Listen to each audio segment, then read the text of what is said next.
हर हर महादेव। जैसा कि आप सभी जानते हैं, आज यानी कि 11 जुलाई 2025 वार शुक्रवार और सावन मास का प्रारंभ हो चुका है। सावन का महीना भगवान भोलेनाथ को विशेष रूप से प्रिय है। इस महीने में की गई पूजा पाठ, जप तप और शिव कथाओं का श्रवण करना विशेष फलदायी होता है। तो आज से हम आपके लिए शिव पुराण कथा का पाठ लेकर आए हैं। तो शिव पुराण की जो कथा है, इसे शुरू से लेकर आखिर तक अवश्य सुने।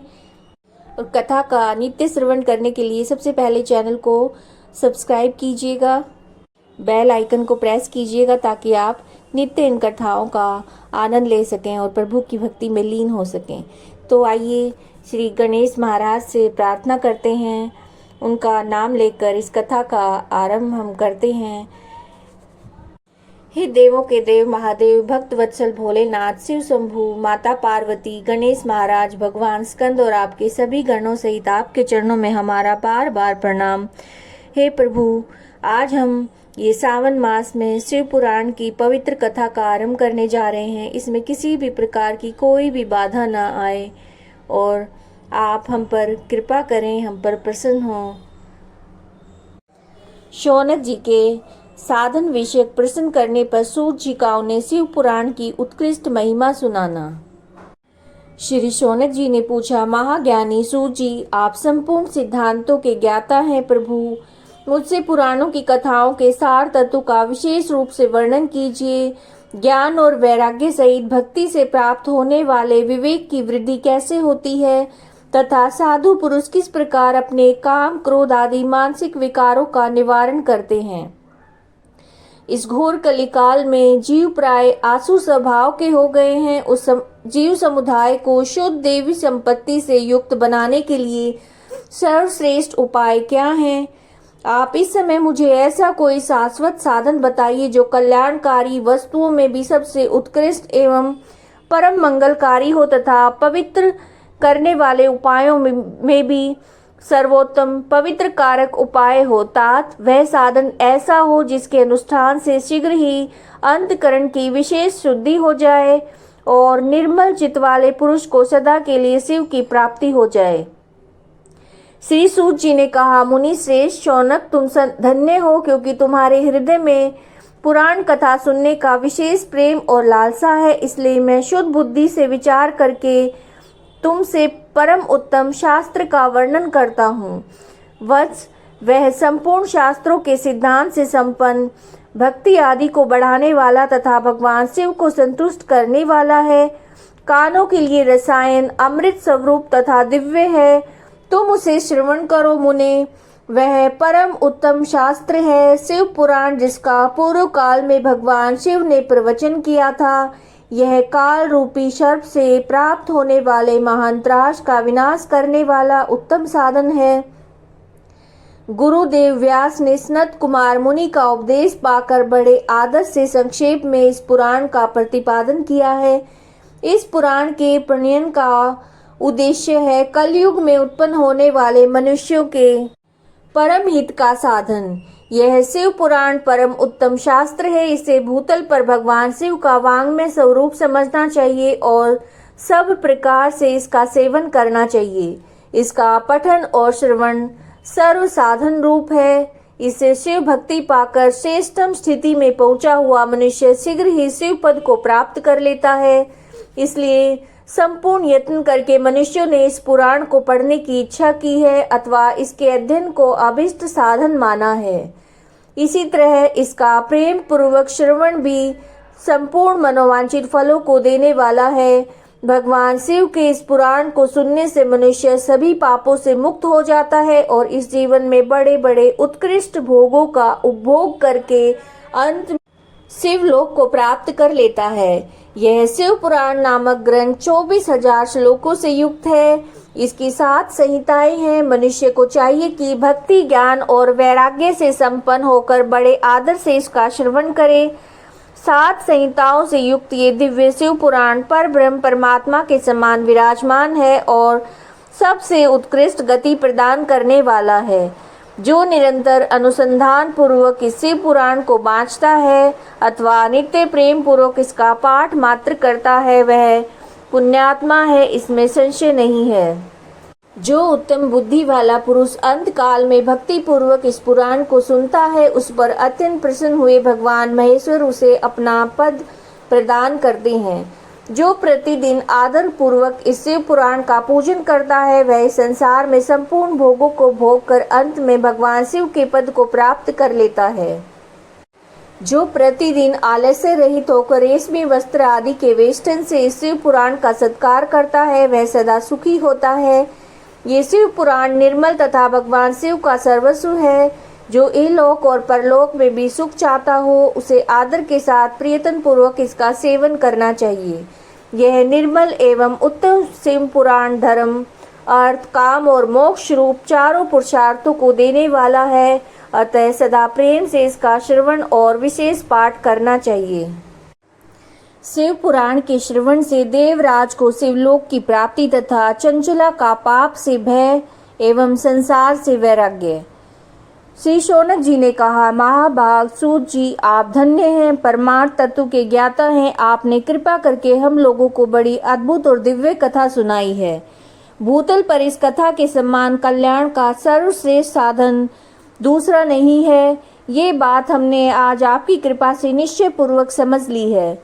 सूत जी, कलयुग में इस कथा के द्वारा कौन कौन से पापी शुद्ध होते हैं उन्हें कृपा पूर्वक बताइए और इस जगत को कृतार्थ कीजिए। सूत जी बोले, मुने, जो मनुष्य पापी, दुराचारी, खल तथा काम क्रोध आदि में निरंतर डूबे रहने वाला है वे भी इस पुराण के श्रवण पठन से अवश्य शुद्ध हो जाते हैं। इसी विषय में जानकार मुनि इस प्राचीन इतिहास का उदाहरण दिया करते हैं जिसके श्रवण मात्र से ही पापों का पूरी तरह से नाश हो जाता है। पहले की बात है, कहीं किरातों के नगर में एक ब्राह्मण रहता था जो ज्ञान में अत्यंत दुर्बल, दरिद्र, रस बेचने वाला, वैदिक धर्म से विमुख था। वह स्नान संध्या आदि कर्मों से भ्रष्ट हो गया था और वैश्यवृत्ति में तत्पर रहता। उसका नाम था देवराज। वह अपने ऊपर विश्वास करने वाले लोगों को ठगा करता था। उसने ब्राह्मणों, क्षत्रियों, वैश्यों, शूद्रों और दूसरों को भी अनेक बहानों से मारकर उनका धन हड़प लिया था। लेकिन उस पापी का थोड़ा सा भी धन कभी धर्म के काम में नहीं लगा। वह वैश्यागामी और सभी प्रकार के आचार भ्रष्ट था। एक दिन घूमता घामता वो देवयोग से प्रतिष्ठानपुर झूसी प्रयाग में जा पहुंचा। वहां उसने एक शिवालय देखा जहां बहुत से साधु महात्मा एकत्र हुए थे। देवराज उस शिवालय में ठहर गया, लेकिन वहां उस ब्राह्मण को ज्वर आ गया। उस ज्वर से उसको बड़ी पीड़ा होने लगी। वहां एक ब्राह्मण देवता शिव पुराण की कथा सुना रहे थे। ज्वर में पड़ा देवराज ब्राह्मण के मुखारविंद से निकली हुई उस शिव कथा को निरंतर सुनता रहा। 1 मास बाद वह ज्वर से अत्यंत पीड़ित होकर चल बसा। यमराज के दूत आए और उसे पाशों से बांधकर बलपूर्वक यमपुरी ले गए। इतने में शिवलोक से भगवान शिव के पार्षदगण आ गए। उनके गौर अंग और कपूर के समान उज्जवल थे। हाथ में त्रिशूल सुशोभित हो रहे थे। उनके संपूर्ण अंग भस्म से उद्भासित थे। रुद्राक्ष की मालाएं उनकी शोभा बढ़ा रही थी। वे सब के सब क्रोध पूर्वक यमपुरी में गए और यमराज के दूतों को मार पीट कर बार बार धमकाकर उन्होंने देवराज को उनके चंगुल से छुड़ा लिया। अत्यंत अद्भुत विमान में बिठाकर जब वे शिवदूत कैलाश जाने को उद्यत हुए उसी समय यमपुरी में बड़ा भारी कोलाहल मच गया। उस कोलाहल को सुनकर देवराज अपने भवन से बाहर आए और साक्षात दूसरे रुद्रों के समान प्रतीत होने वाले उन चारों दूतों को देखकर धर्मज्ञ धर्मराज ने उनका विधि पूर्वक पूजन किया। ज्ञान दृष्टि से देखकर सारा वृत्तांत जान लिया। उन्होंने भय के कारण भगवान शिव के उन महात्मा दूतों से कोई बात नहीं पूछी, उल्टे उन सब की पूजा और प्रार्थना की। इसके बाद वे शिवदूत कैलाश को चले गए और वहां पहुंचकर उन्होंने उस ब्राह्मण को दया सागर साम शिव के हाथों दे दिया। शौनक जी ने कहा, महाभाग सूत जी, आप सर्वज्ञ हैं महामते। आपकी कृपा प्रसाद से मैं बार बार कृतार्थ हुआ हूँ। इस इतिहास को सुनकर मेरा मन अत्यंत आनंद में निमग्न हो रहा है। अतः अब भगवान शिव में प्रेम बढ़ाने वाली शिव संबंधी दूसरी कथाएं भी कहिए। श्री सूत जी बोले, शौनक सुनो, मैं तुम्हारे सामने गोपनीय कथा वस्तु का वर्णन करूंगा, क्योंकि तुम शिव भक्तों में अग्रगण्य और वेद वेताओं में श्रेष्ठ हो। समुद्र के निकटवर्ती प्रदेश में एक वास्कल नामक ग्राम है, जहाँ वैदिक धर्म से विमुख महापापी द्विज निवास करते हैं। वे सब के सब बड़े दुष्ट हैं और उनका मन दूषित विषयक भोगों में लगा है। वे न देवताओं पर विश्वास करते हैं, न भाग्य पर, सभी कुटिल वृत्ति वाले हैं, किसानी करते हैं, भांति भांति के घातक अस्त्र शस्त्र रखते हैं।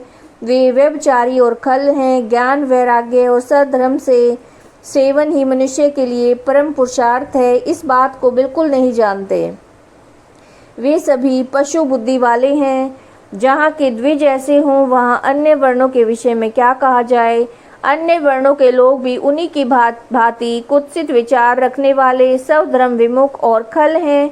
वे सदा कुकर्म में लगे रहते हैं, नित्य विषय भोगों में डूबे रहते हैं। वहाँ की सारी स्त्रियाँ कुटिल स्वभाव की हैं, स्वेच्छाचारिणी हैं, पापासक्त हैं, कुत्सित विचार वाली और व्यभिचारिणी हैं।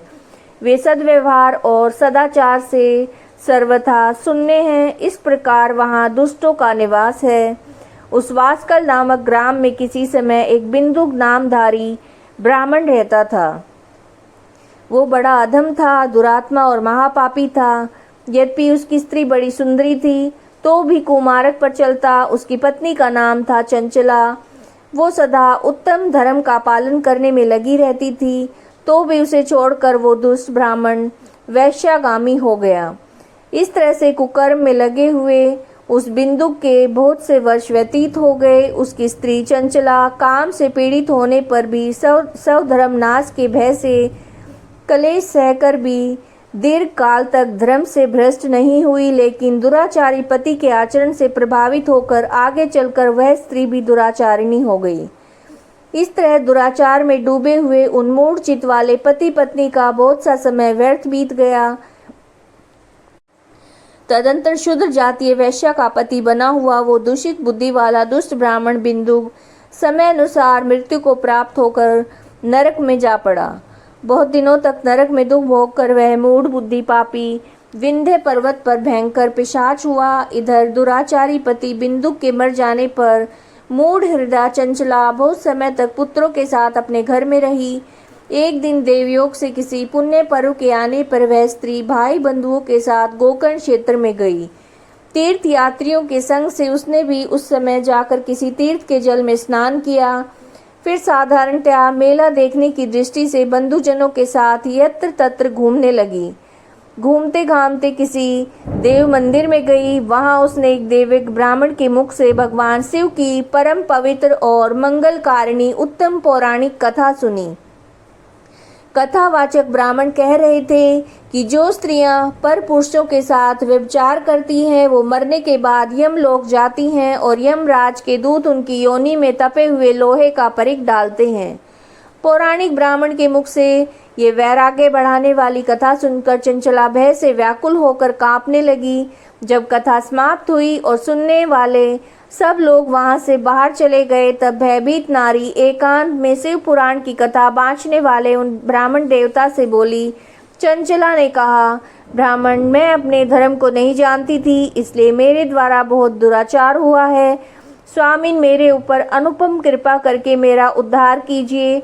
आज आपके वैराग्य रस से ओतप्रोत इस प्रवचन को सुनकर मुझे बड़ा भय लग रहा है। मैं कांप उठी हूँ और मुझे इस संसार से वैराग्य हो गया है। मुझ मूढ़ चित्त वाले पापिनी को धिक्कार है। मैं सर्वथा निंदा के योग्य हूँ, कुत्सित विषयों में फंसी हुई हूँ, अपने धर्म से विमुख हो गई हूँ। हाय, न जाने किस किस घोर कष्टदायक दुर्गति में मुझे जाना पड़ेगा। वहाँ कौन बुद्धिमान पुरुष कुमार्ग में मन लगाने वाली मुझ पापिनी का साथ देगा। मृत्यु काल में उन भयंकर यमदूतों को मैं कैसे देखूंगी। जब वो बलपूर्वक मेरे गले में फंदा डालकर मुझे बांधेंगे, तब मैं कैसे धीरज धारण कर सकूंगी। नरक में जब मेरे शरीर के टुकड़े टुकड़े किए जाएंगे, उस समय विशेष दुख देने वाली उस महायातना को मैं कैसे सहूंगी। हाय, मैं मारी गई, मैं जल गई, मेरा हृदय विदीर्ण हो गया, मैं सब प्रकार से नष्ट हो गई, क्योंकि मैं हर तरह से पाप में डूबी रही हूँ। ब्राह्मण, आप ही मेरे गुरु, आप ही माता और आप ही पिता हैं। आपकी शरण में आई हुई मुझ दीन अबला का आप उद्धार कीजिए, उद्धार कीजिए। सूत जी कहते हैं, शौनक, इस प्रकार खेद और वैराग्य से युक्त हुई चंचला ब्राह्मण देवता के चरणों में गिर पड़ी। तब उन बुद्धिमान ब्राह्मण ने कृपा पूर्वक उसे उठाया और इस प्रकार से कहा। चंचला की प्रार्थना से ब्राह्मण का उसे पूरा शिव पुराण सुनाना और समय अनुसार शरीर छोड़कर शिवलोक में जाकर चंचला का पार्वती जी की सखी होना और सुखी होना। ब्राह्मण बोले, नारी, सौभाग्य की बात है कि भगवान शंकर की कृपा से शिव पुराण की इस वैराग्य युक्त कथा को सुनकर तुम्हें समय पर चेत हो गया है। ब्राह्मण पत्नी, तुम डरो मत, भगवान शिव की शरण में जाओ। शिव की कृपा से सारा पाप तत्काल नष्ट हो जाता है। मैं तुमसे भगवान शिव की कीर्ति कथा से युक्त उस परम वस्तु का वर्णन करूंगा जिससे तुम्हें सदा सुख देने वाली उत्तम गति प्राप्त होगी। शिव की उत्तम कथा सुनने से तुम्हारी बुद्धि इस तरह पश्चाताप से युक्त और शुद्ध हो गई है, साथ ही तुम्हारे मन में विषयों के प्रति वैराग्य हो गया है। पश्चाताप ही पाप करने वाले पापियों के लिए सबसे बड़ा प्रायश्चित है। सत्पुरुषों ने सबके लिए पश्चाताप को समस्त पापों का शोधक बताया है। पश्चाताप से पापों की शुद्धि होती है। जो पश्चाताप करता है वही वास्तव में पापों का प्रायश्चित करता है, क्योंकि सत्पुरुषों ने समस्त पापों की शुद्धि के लिए जैसे प्रायश्चित का उपदेश किया है वह सब पश्चाताप से संपन्न हो जाता है। जो पुरुष विधि पूर्वक प्रायश्चित करके निर्भय हो जाता है पर अपने कुकर्म के लिए पश्चाताप नहीं करता, उसे प्राय उत्तम गति नहीं प्राप्त होती। परंतु जिसे अपने कुकृत्य पर हार्दिक पश्चाताप होता है वह अवश्य उत्तम गति का भागी होता है, इसमें संशय नहीं है। इस शिव पुराण की कथा को सुनने से जैसी चित्त शुद्धि होती है वैसी दूसरे उपायों से नहीं होती। जैसे दर्पण साफ करने पर निर्मल हो जाता है, उसी प्रकार शिव पुराण की कथा से चित्त अत्यंत शुद्ध हो जाता है, इसमें संशय नहीं है। मनुष्यों के शुद्ध चित्त में जगदम्बा पार्वती सहित भगवान शिव विराजमान हैं। इससे वह विशुद्ध आत्मा पुरुष श्री श्याम सदाशिव पद को प्राप्त होता है। इस उत्तम कथा का श्रवण समस्त मनुष्यों के लिए कल्याण का बीज है। अतः यथोचित मार्ग से इसकी आराधना अथवा सेवा करनी चाहिए। भव बंधन रूपी रोग का नाश करने वाली है। भगवान शिव की कथा को सुनकर अपने हृदय में उसका मनन और निधि ध्यानासन करना चाहिए। इससे पूरी तरह चित्त शुद्ध हो जाता है। चित्त शुद्धि होने से महेश्वर की भक्ति अपने दोनों पुत्रों ज्ञान और वैराग्य के साथ निश्चय ही प्रकट होती है। तत्पश्चात महेश्वर के अनुग्रह से दिव्य मुक्ति प्राप्त होती है, इसमें संशय नहीं है। जो मुक्ति से वंचित हैं उसे पशु समझना चाहिए, क्योंकि उसका चित्त माया के बंधन में आसक्त है। वह निश्चय ही संसार बंधन से मुक्त नहीं हो पाता। ब्राह्मण पत्नी, इसलिए तुम विषयों में से मन को हटा लो और भक्ति भाव से भगवान शंकर की इस परम पावन कथा को सुनो। परमात्मा शंकर की इस कथा को सुनने से तुम्हारे चित्त की शुद्धि होगी, इससे तुम्हें मोक्ष की प्राप्ति हो जाएगी। जो निर्मल चित्त से भगवान शिव के चरणारविंदों का चिंतन करता है उसकी एक ही जन्म में मुक्ति हो जाती है। ये मैं तुम्हें सत्य सत्य कहता हूँ। सूत जी कहते हैं, शौनक, इतना कहकर वे शेष शिव भक्त ब्राह्मण चुप हो गए और उनका हृदय करुणा से आर्द्र हो गया। वे शुद्ध चित्त महात्मा भगवान शिव के ध्यान में मग्न हो गए। तदंतर बिंदुक की पत्नी चंचला मन ही मन प्रसन्न हो उठी। ब्राह्मण का उक्त उपदेश सुनकर उसके नेत्रों से आनंद के आंसू छलक आए। वह ब्राह्मण पत्नी चंचला हर्ष भरे हृदय से उन शेष ब्राह्मण के दोनों चरणों में गिर पड़ी और हाथ जोड़कर बोली, मैं कृतार्थ हो गई। तत्पश्चात उठकर वैराग्य युक्त उत्तम बुद्धि वाली वह स्त्री जो अपने पापों के कारण आतंकित थी, उन महान शिव भक्त ब्राह्मण से हाथ जोड़कर गदगद वाणी में बोली। चंचला ने कहा, ब्राह्मण, शिव भक्तों में श्रेष्ठ स्वामिन आप धन्य हैं, परमार्थदर्शी हैं, सदा परोपकार में लगे रहते हैं, इसलिए श्रेष्ठ साधु पुरुषों में प्रशंसा के योग्य हैं। साधो, मैं नरक के समुद्र में गिर रही हूँ, आप मेरा उद्धार कीजिए, उद्धार कीजिए। पौराणिक अर्थ तत्व से संपन्न जिस सुंदर शिव पुराण की कथा को सुनकर मेरे मन में संपूर्ण विषयों से वैराग्य उत्पन्न हो गया है, उसी शिव पुराण की कथा को सुनने के लिए इस समय मेरे मन में बड़ी श्रद्धा हो रही है। सूत जी कहते हैं, ऐसा कहकर हाथ जोड़कर उनका अनुग्रह पाकर चंचला उस शिव पुराण की कथा को सुनने की इच्छा मन में लेकर ब्राह्मण देवता की सेवा में तत्पर होकर वहां रहने लगी।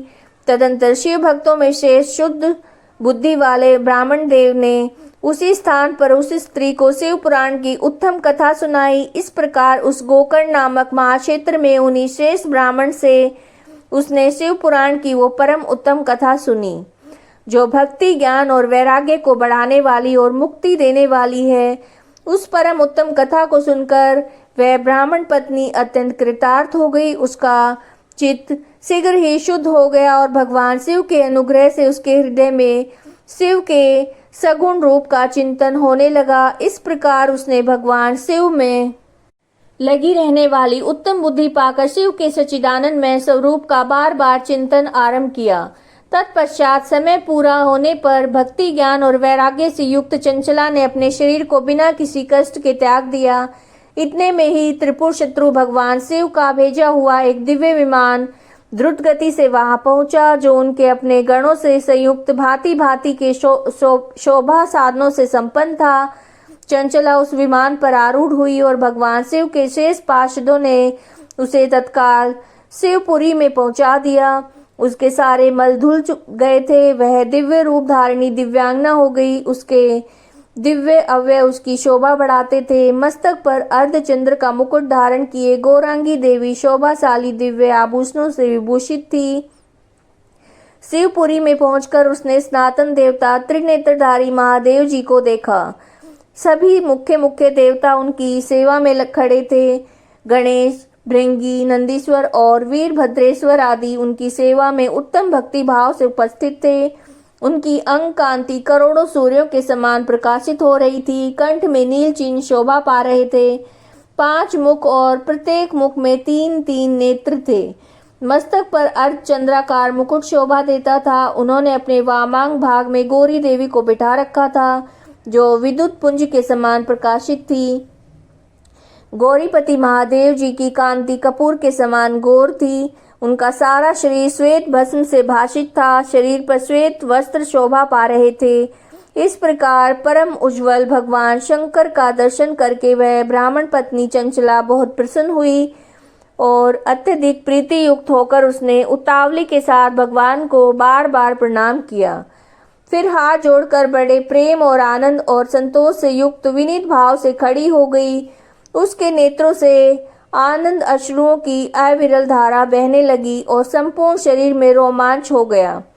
उस समय भगवती पार्वती और भगवान शंकर ने करुणा के साथ अपने पास उसे बुलाया और सौम्य दृष्टि से उसकी ओर देखा। पार्वती जी ने दिव्य रूप धारणी बिंदुक प्रिया चंचला को प्रेम से अपनी सखी बना लिया। वह उस परम आनंद घन ज्योति स्वरूप सनातन धाम में अविचल निवास पाकर दिव्य सौख्य से संपन्न होकर अक्षय सुख का अनुभव करने लगी। चंचला के प्रियतन से पार्वती जी की आज्ञा पाकर तुम्बरु का विंध्य पर्वत पर शिव पुराण की कथा सुनाकर बिंदुक का पिशाच योनि से उद्धार करना और उन दोनों दंपति का शिव धाम में सुखी होना। सूत जी बोले, शौनक, एक दिन परमानंद में निमग्न हुई चंचला उमा देवी के पास जाकर प्रणाम किया और दोनों हाथ जोड़कर उनकी स्तुति करने लगी। चंचला बोली, गिरिराज नंदिनी, स्कंद माताओं में मनुष्यों ने सदा आपका सेवन किया है। समस्त सुख को देने वाली शंभु प्रिय आप ब्रह्म स्वरूपिणी हैं। विष्णु और ब्रह्मा आदि देवताओं द्वारा सेव्य हैं। आप ही सगुणा और निर्गुणा हैं। आप ही सूक्ष्मा सच्चिदानंद स्वरूपिणी आद्या प्रकृति हैं। आप ही संसार की सृष्टि पालन और संहार करने वाली हैं। तीनों गुणों का आश्रय भी आप ही हैं। ब्रह्मा, विष्णु और महेश्वर इन तीनों देवताओं का आवास स्थान तथा उनकी उत्तम प्रतिष्ठा कराने वाली पराशक्ति आप ही हैं। सूत जी कहते हैं, शौनक, जिसे सदगति प्राप्त हो चुकी थी वो चंचला इस प्रकार महेश्वर पत्नी उमा की स्तुति करके सिर झुकाए चुप हो गई। उसके नेत्रों में प्रेम के आंसू उमड़ आए तब करुणा से भरी हुई शंकर प्रिया भक्त वत्सला पार्वती देवी ने चंचला को संबोधित करके बड़े प्रेम से इस प्रकार से कहा। पार्वती बोली, सखी चंचले सुंदरी, मैं तुम्हारी की हुई स्तुति से बड़ी प्रसन्न हूँ। बोलो क्या वर मांगती हो? तुम्हारे लिए मुझे कुछ भी अधेय नहीं है। चंचला बोली, निष्पाप गिरिराज कुमारी, मेरे पति बिंदुक इस समय कहाँ हैं? उनकी कैसी गति हुई ये मैं नहीं जानती। कल्याणमयी दीन वत्सले, मैं अपने पतिदेव से जिस प्रकार संयुक्त हो सकूं वैसा उपाय कीजिए। महेश्वरी महादेवी, मेरे पति एक शूद्र जातीय वैश्या के प्रति आसक्त थे, पाप में डूबे रहते थे। उनकी मृत्यु मुझसे पहले हो गई थी, न जाने वो किस गति को प्राप्त हुए हैं। गिरिजा बोली, बेटी तुम्हारा बिंदु नाम वाला पति बड़ा पापी था, उसका अंतकरण बड़ा दूषित था। वैश्या का उपभोग करने वाला वह महामूढ़ मरने के बाद नरक में पड़ा, अगिनत वर्षों तक नरक में नाना प्रकार के दुख भोग कर वह पापात्मा अपने शेष पाप भोगने के लिए विंध्य पर्वत पर पिशाच हुआ है। इस समय वह पिशाच अवस्था में ही है और नाना प्रकार के कलेश उठा रहा है। दुष्ट वही वायु पीकर रहता है, सदा सभी प्रकार के कष्ट सहता है। सूत जी कहते हैं, शौनक, गौरी देवी की बात सुनकर उत्तम व्रत का पालन करने वाली चंचला उस समय पति के महान दुख से दुखी हो गई। फिर मन को स्थिर करके ब्राह्मण पत्नी ने व्यथित हृदय से महेश्वरी को प्रणाम करके पुनः पूछा। चंचला बोली, महेश्वरी महादेवी, मुझ पर कृपा कीजिए, दूषित कर्म करने वाले मेरे उस दुष्ट पति का अब उद्धार कर दीजिए। देवी, कुत्सित बुद्धि वाले मेरे उस पापात्मा पति को किस उपाय से उत्तम गति प्राप्त हो सकती है? शीघ्र बताइए। आपको नमस्कार है। पार्वती ने कहा, तुम्हारा पति यदि शिव पुराण की पुण्यमयी उत्तम कथा सुने तो सारी दुर्गति को पार करके उत्तम गति का भागी हो सकता है। अमृत के समान मधुर अक्षरों से युक्त गौरा देवी का ये वचन सुनकर आदर पूर्वक चंचला ने हाथ जोड़कर मस्तक झुकाकर उन्हें बार बार प्रणाम किया और अपने पति के सारे पापों की शुद्धि और उत्तम गति की प्राप्ति के लिए पार्वती देवी से प्रार्थना की कि मेरे पति को शिव पुराण की कथा सुनाने की व्यवस्था होनी चाहिए। उस ब्राह्मण पत्नी के बार बार प्रार्थना करने पर शिवप्रिया गौरी देवी को बड़ी दया आई और उन भक्त वत्सला महेश्वरी गिरिराज कुमारी ने भगवान शिव की उत्तम कीर्ति का गान करने वाले गंधर्व राज तुमरू को बुलाकर उनसे प्रसन्नता पूर्वक इस प्रकार से कहा, तुमरू, तुम्हारी भगवान शिव में प्रीति है। तुम मेरे मन की बातों को जानकर मेरे अभिष्ट कार्यों में सिद्ध करने वाले हो, इसलिए मैं तुमसे एक बात कहती हूँ, तुम्हारा कल्याण हो। तुम मेरी सखी के साथ शीघ्र ही विंध्य पर्वत पर जाओ। वहाँ एक महाघोर और भयंकर पिशाच रहता है, उसका वृतांत तुम आरंभ से ही सुनो। मैं तुमसे प्रसन्नता पूर्वक सब कुछ बताती हूँ। पूर्व जन्म में वो पिशाच बिंदुक नाम का एक ब्राह्मण था, मेरी सखी चंचला का पति था, लेकिन वो दुष्ट वैश्यागामी हो गया। स्नान संध्या आदि नित्य कर्म छोड़कर अपवित्र रहने लगा। क्रोध के कारण उसकी बुद्धि पर मूढ़ता छा गई। कर्तव्य अकर्तव्य का विवेक नहीं कर पाता था। अब अक्षय भक्षण करने, सज्जनों से द्वेष और दूषित वस्तुओं का दान लेना, यही उसका स्वाभाविक कर्म बन गया। वह अस्त्र शस्त्र लेकर हिंसा करता, बाएं हाथ से खाता, दीनों को सताता और क्रूरता पूर्वक पराये घरों में आग लगा देता। चांडालों से प्रेम करता, प्रतिदिन वैश्या के संपर्क में रहता, बड़ा दुष्ट था। पापी अपनी पत्नी का परित्याग करके दुष्टों के संग में ही आनंद मानता। वह मृत्यु पर्यंत दुराचार में फंसा रहा।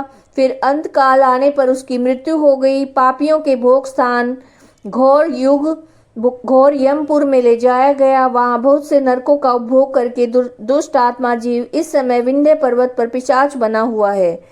वही वह दुष्ट पिशाच अपने पापों का फल भोग रहा है।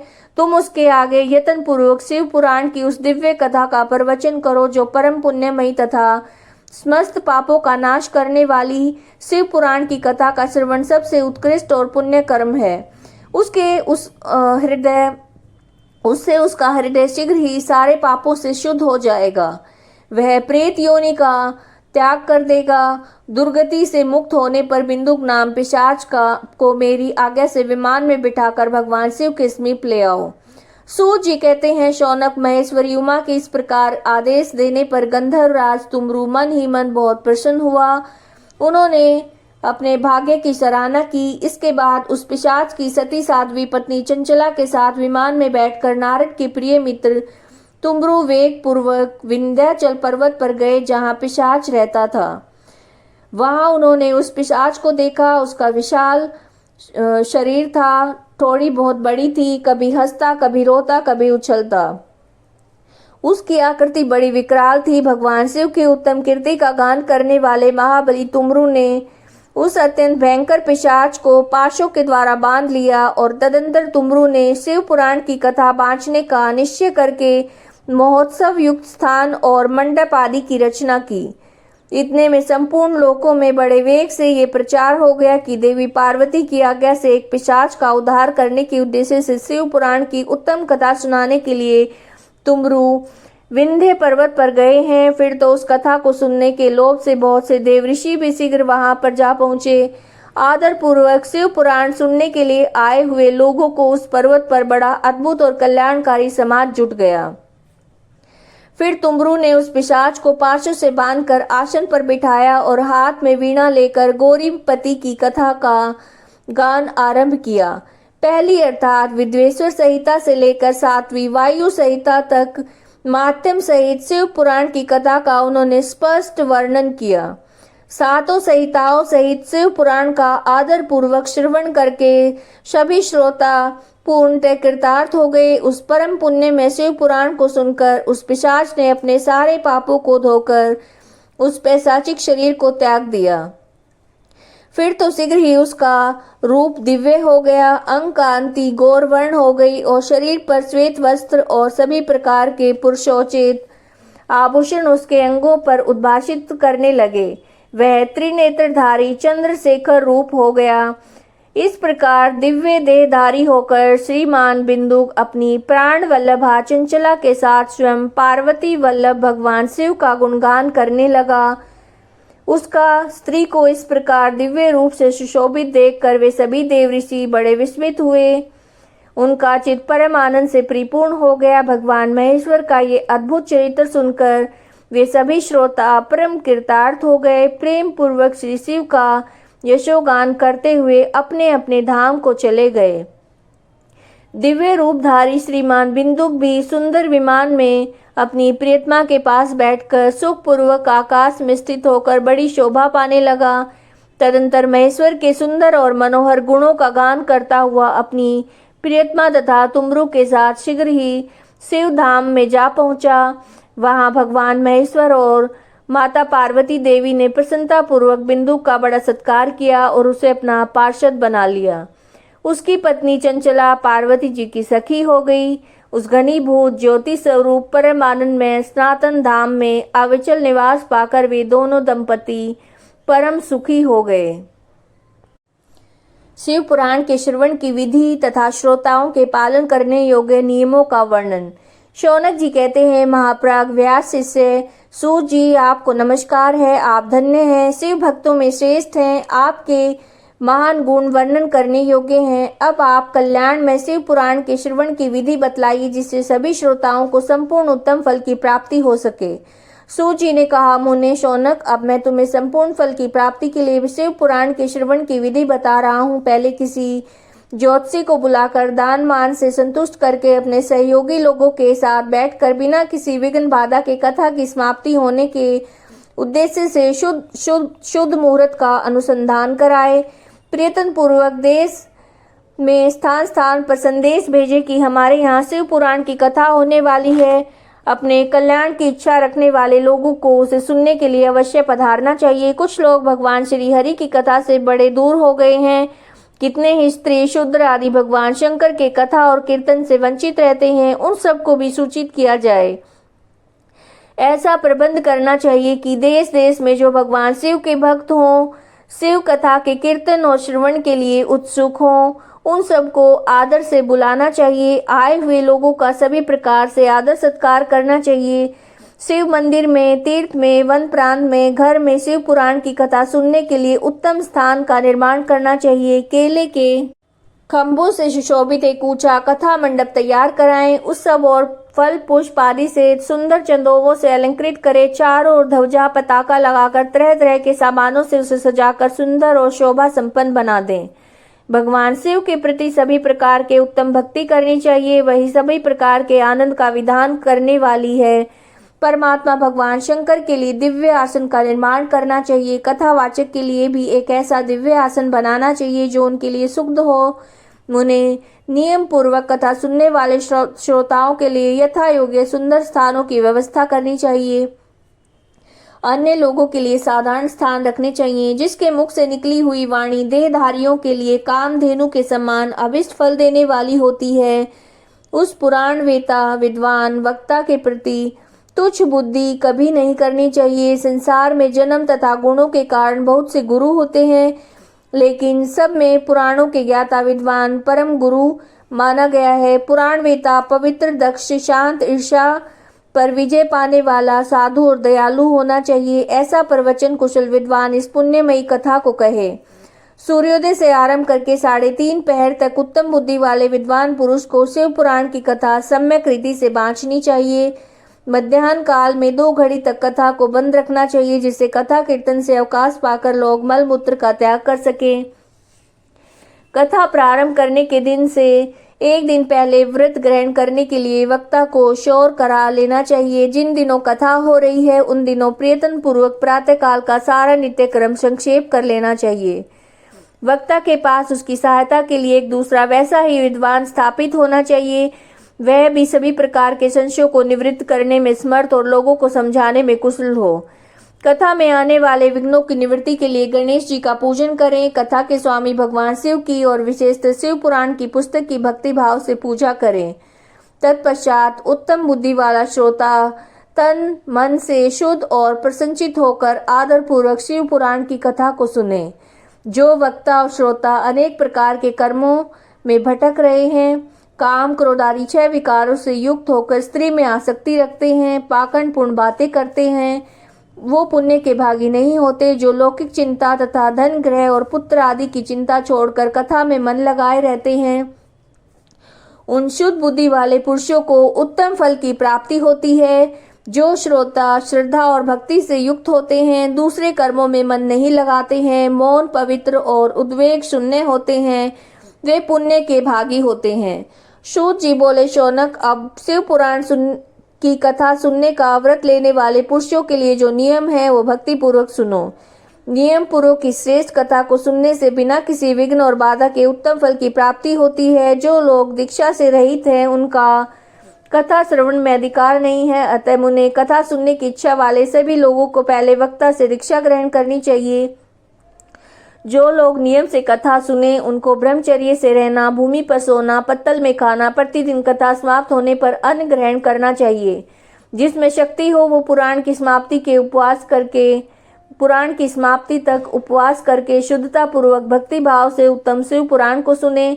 इस कथा का व्रत लेने वाले पुरुष को प्रतिदिन 1 बार हविष्यान्न भोजन करना चाहिए।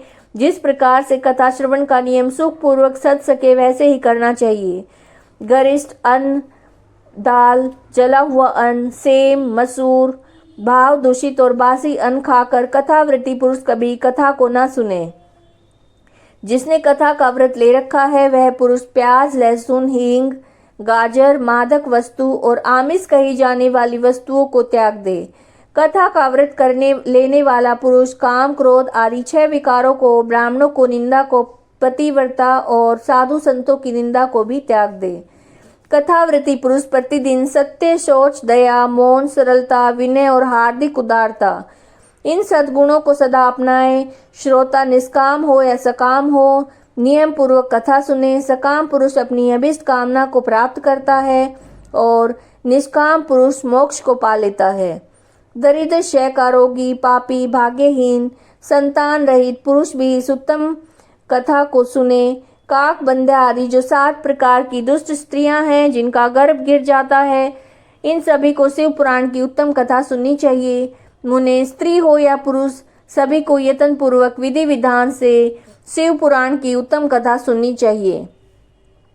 महर्षि इस उत्तम शिव पुराण की कथा के पाठ और श्रवण संबंधी यज्ञोत्सव की समाप्ति होने पर श्रोताओं को भक्ति और प्रयत्न पूर्वक भगवान शिव की पूजा की भांति पुराण पुस्तक की भी पूजा करनी चाहिए। तदंतर विधि पूर्वक वक्ता का भी पूजन करना चाहिए। पुस्तक को आच्छादित करने के लिए नवीन और सुंदर बस्ता बनाएं, बांधने के लिए दृढ़ और दिव्य डोरी लगाएं, फिर उसका विधिवत पूजन करें। मुनि श्रेष्ठ इस प्रकार महान उत्सव के साथ पुस्तक और वक्ता की विधिवत पूजा करके वक्ता की सहायता के लिए स्थापित हुए पंडित की भी उसी अनुसार धन आदि द्वारा उससे कुछ कम सत्कार करें। वहां आए हुए ब्राह्मणों को अन्न धन आदि का दान करें। साथ ही गीत वाद्य और नृत्य आदि द्वारा महान उत्सव रचाए। मुने यदि श्रोता विरक्त हों तो उनके लिए कथा समाप्ति के दिन विशेष रूप से गीता का पाठ करना चाहिए, जिसे श्री रामचंद्र जी के प्रति भगवान शिव ने कहा था। यदि श्रोता ग्रस्त हों तो बुद्धिमान को श्रवण कर्म की शांति के लिए शुद्ध हविष्य द्वारा होम करना चाहिए। मुने रुद्र संहिता के प्रत्येक श्लोक द्वारा होम करना उचित है अथवा गायत्री मंत्र से होम करना चाहिए, क्योंकि वास्तव में ये पुराण गायत्री में ही है, अथवा शिव पंचाक्षर मूल मंत्र से हवन करना उचित है। होम करने की शक्ति न हो तो विद्वान पुरुष यथाशक्ति हवनीय हविष्य का ब्राह्मण को दान करे। न्यूनता अतिरिक्ता रूप दोष की शांति के लिए भक्ति पूर्वक शिव सहस्त्र नाम का पाठ अथवा करे या श्रवण करे। इससे सब कुछ सफल हो जाता है, इसमें संशय नहीं है, क्योंकि तीनों लोकों में उससे बढ़कर कोई वस्तु नहीं है। कथा श्रवण संबंधी व्रत की पूर्णता की सिद्धि के लिए 11 ब्राह्मणों को मधु मिश्रित खीर भोजन कराए और दक्षिणा दे। मुने यदि शक्ति हो तो 3 तोले सोने का एक सुंदर सिंहासन बनवाए और उस पर उत्तम अक्षरों में लिखी हुई अथवा लिखाई हुई शिव पुराण की पोथी विधि पूर्वक स्थापित करे। तत्पश्चात पुरुष उसकी आह्वान आदि विविध उपचारों से पूजा करके दक्षिणा चढ़ाए और जितेंद्रिय आचार्य का वस्त्र आभूषण गंध आदि से पूजन करके दक्षिणा सहित वो पुस्तक उन्हें समर्पित कर दे। उत्तम बुद्धि वाला श्रोता इस प्रकार भगवान शिव के संतोष के लिए पुस्तक का दान करे। शौनक इस पुराण के उस दान के प्रभाव से भगवान शिव का अनुग्रह पाकर पुरुष भव बंधन से मुक्त हो जाता है। इस तरह से विधि विधान का पालन करने पर श्री संपन्न शिव पुराण संपूर्ण फल को देने वाला भोग और मोक्ष का दाता होता है। मुने शिव पुराण का ये सारा महात्म जो संपूर्ण अभिष्ट देने वाला है मैंने तुम्हें कह सुनाया है। अब और क्या सुनना चाहते हो? श्रीमान शिव पुराण समस्त पुराणों के भाल का तिलक माना गया है। भगवान शिव को अत्यंत प्रिय, रमणीय और भव रोग का निवारण करने वाला है। जो सदा भगवान शिव का ध्यान करते हैं, जिनकी वाणी शिव के गुणों की स्तुति करती है, जिनके दोनों कान उनकी कथा सुनते हैं, इस जीव जगत में उन्हीं का जन्म लेना सफल है। वे निश्चय ही संसार सागर से पार हो जाते हैं। भिन्न भिन्न प्रकार के समस्त गुण जिनके सच्चिदानंद में स्वरूप का कभी स्पर्श नहीं करते, जो अपनी महिमा से जगत के बाहर और भीतर भासमान है, जो मन के बाहर और भीतर वाणी और मनोवृत्ति रूप में प्रकाशित होते हैं, उन अनंत आनंद घन रूप परम शिव की मैं शरण लेता हूँ। यह आप सुन रहे थे शिव पुराण की कथा का पाठ। आज आपने से शिव पुराण महात्म का पाठ सुना। शिव पुराण की कथा को सुनने के क्या नियम हैं उनको जाना और देवी चंचला की कहानी आपने सुनी। अगर आप शिव पुराण की कथा हर रोज़ सुनना चाहते हैं तो चैनल को सब्सक्राइब कीजिए, बेल आइकन को प्रेस कीजिएगा और वीडियो अच्छी लगी है तो लाइक कीजिएगा, शेयर कीजिएगा। हर हर महादेव।